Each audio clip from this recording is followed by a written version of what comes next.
Passons maintenant à ce gros morceau qui va être l'analyse de la douleur et notamment la terminologie de typologie de la douleur afin de bien diagnostiquer nos patients et d'avoir des idées les plus claires possibles sur les traitements que nous allons mettre en place. Donc cette douleur, il est capital que ce soit pour nos coureurs et que ce soit pour le reste de notre patientèle. Là vraiment on va peut-être sortir un tout petit peu de la thématique course à pied pour vraiment prendre le temps de faire du bon diagnostic différentiel. Il est donc essentiel de comprendre cette douleur. On peut du coup différencier quatre grandes familles de douleurs que nous allons petit à petit développer. La douleur mécanique, la douleur inflammatoire, la douleur neurologique qui va être la plus complexe et la douleur vasculaire. Douleur neurologique c'est la plus complexe, mais c'est celle qui est bien souvent le moins bien diagnostiquée, où on a souvent la plus grosse problématique pour pouvoir définir quand nos patients nous parlent de ces douleurs-là. Bien évidemment, ces typologies peuvent s'entrecouper et une douleur mécanique peut avoir aussi une origine de typologie neurologique, etc.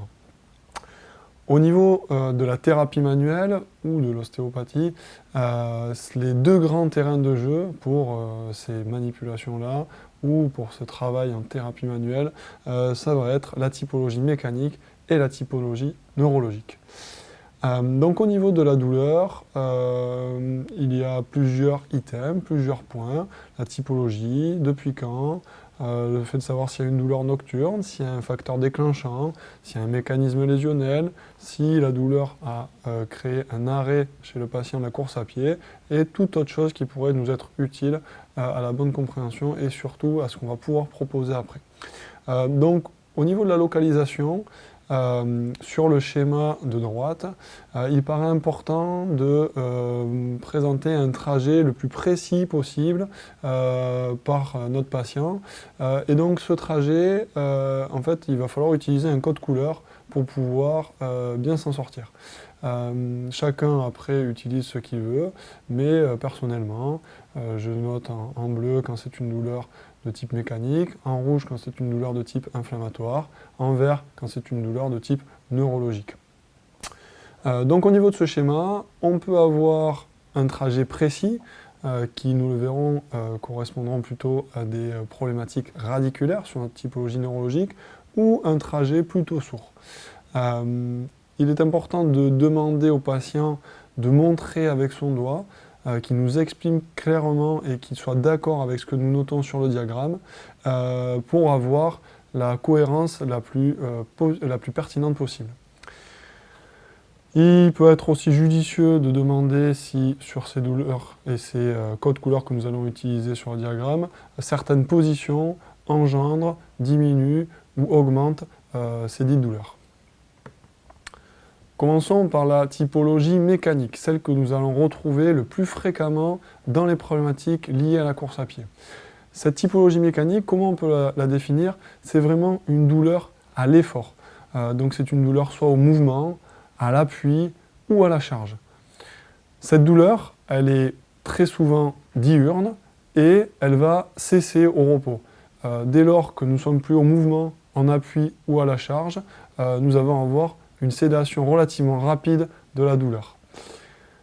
Nous allons parler tout de suite après de la douleur inflammatoire, et c'est vrai que souvent, quand on dit douleur inflammatoire, on pense directement à la douleur nocturne, mais il est important de noter que nous pouvons retrouver des douleurs mécaniques présentes la nuit, mais ça va être par contre des douleurs qu'on va qualifier de positionnelles nocturnes.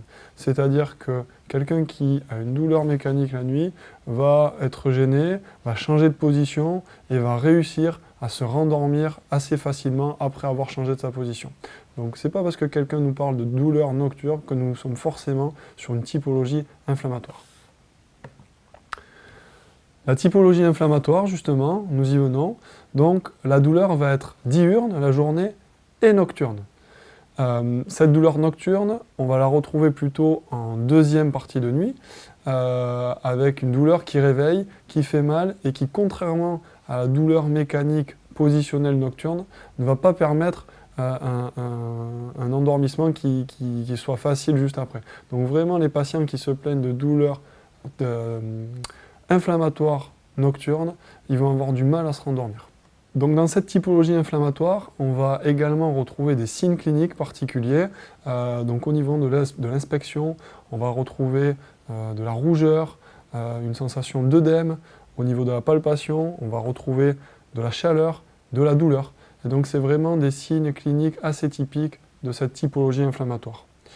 Cette typologie inflammatoire, si elle est trop présente, peut être un diagnostic, bien évidemment, d'exclusion d'un travail en thérapie manuelle. Au niveau vasculaire, il y a les douleurs artérielles et les douleurs veineuses. Nous allons nous contenter ici de développer juste les douleurs d'origine artérielle. Et chez le coureur, ces problématiques sont quand même relativement assez rares. Nous le verrons plus tard dans la formation quand nous développerons les cas pratiques. C'est souvent une typologie qu'on va essayer juste d'écarter par des questions. Et si on voit qu'on est amené à aller sur cette typologie-là, c'est plutôt quelque chose sur lequel on va renvoyer chez le médecin ou éventuellement donner des conseils pour nos patients, mais on ne va pas avoir un impact comme on pourra avoir un impact majeur pour la typologie mécanique et la typologie neurologique. Donc cette typologie vasculaire artérielle a différents critères. C'est une typologie, donc c'est une douleur qui est intense, elle est à l'effort. Il va y avoir souvent la notion et la sensation de crampe. Et ces douleurs, elles ont deux caractéristiques, c'est qu'elles sont souvent reproductibles sur un effort chiffrable, c'est-à-dire c'est quelqu'un qui va marcher 500 mètres et qui va devoir au bout de 500 mètres arrêter un petit peu son effort et devoir repartir après pour faire passer la douleur. Et la deuxième caractéristique, c'est que cette douleur vasculaire, elle diminue rapidement au repos. Donc vraiment, la personne marche un certain nombre de mètres ou un certain nombre de temps, la douleur apparaît, elle est intense, elle est à l'effort, elle va être rapidement cessée au repos. Passons maintenant à la typologie neurologique, celle qui est la plus complexe, parce qu'il y a beaucoup de choses qui peuvent être confondues, il y a beaucoup de problématiques retrouvées par la population des kinésithérapeutes à ce niveau-là. Donc nous allons essayer de replacer au maximum le contexte et les choses de manière simple pour essayer de redéfinir ces douleurs qui pourraient avoir un lien avec le système nerveux périphérique. Donc il y a déjà pour commencer trois points à voir au niveau de cette typologie neuro, les signes neuro, le territoire et le niveau de compression. Déjà c'est très important de pouvoir définir tout ça et d'être clair avec tout ça. Au niveau des signes cliniques, les signes neurologiques, il y en a plusieurs, ils sont différents. On peut avoir la sensation de fourmillement, de décharge, donc de paresthésie. On peut avoir des sensations d'hypoesthésie. On peut avoir une diminution, voire une perte de force. Et ça sera typique des douleurs radiculaires que nous verrons plus tard.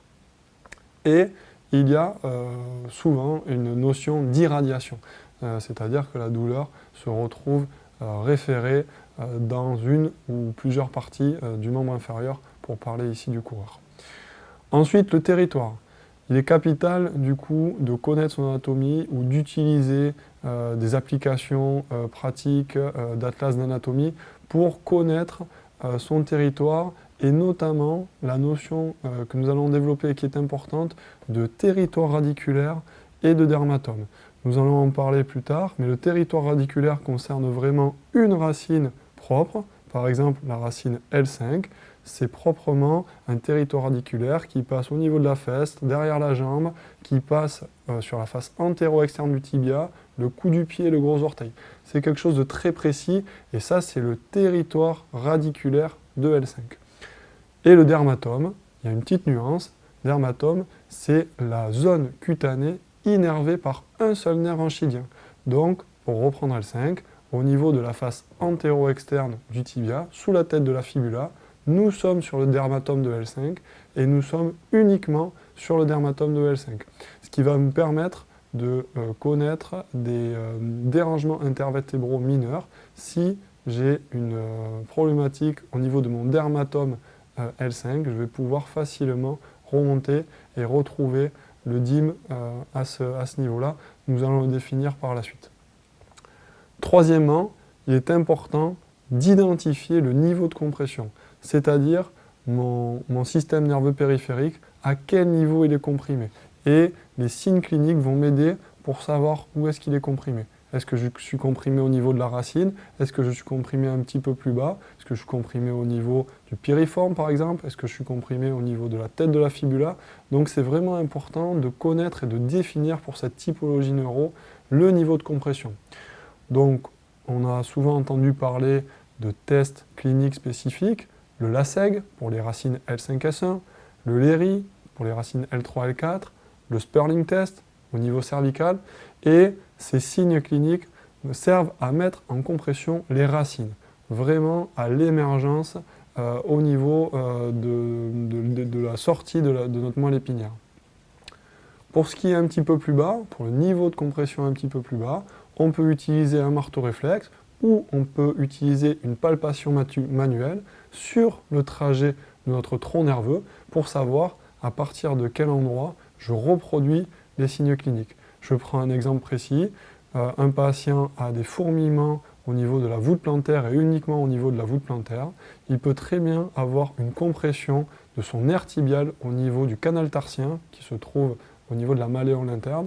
Et si manuellement ou avec un marteau réflexe, je viens comprimer et titiller ce canal tarsien et que je reproduis la symptomatologie de fourmillement sous son pied, probablement que je ne suis pas sur une radiculopathie S1, mais plutôt sur une compression au niveau de ce canal tarsien de mon nerf tibial.